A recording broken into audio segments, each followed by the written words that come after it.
శ్రీ కొణిదల పవన్ కళ్యాణ్.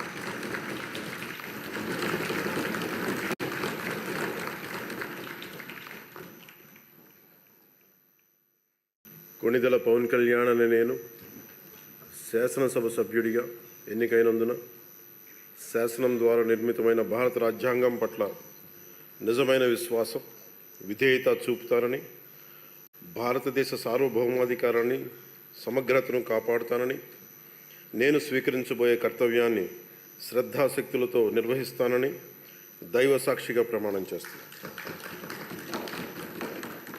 ఆంధ్రప్రదేశ్ శాసనసభ సభ్యుడైన కొణిదెల పవన్ కళ్యాణ్ అనే నేను సభా నియమాలకు కట్టుబడి ఉంటానని, వాటిని అనుసరిస్తానని, సభా మర్యాదలను పాటిస్తానని, సాంప్రదాయాలను గౌరవిస్తానని దైవ సాక్షిగా ప్రమాణం చేస్తున్నాను.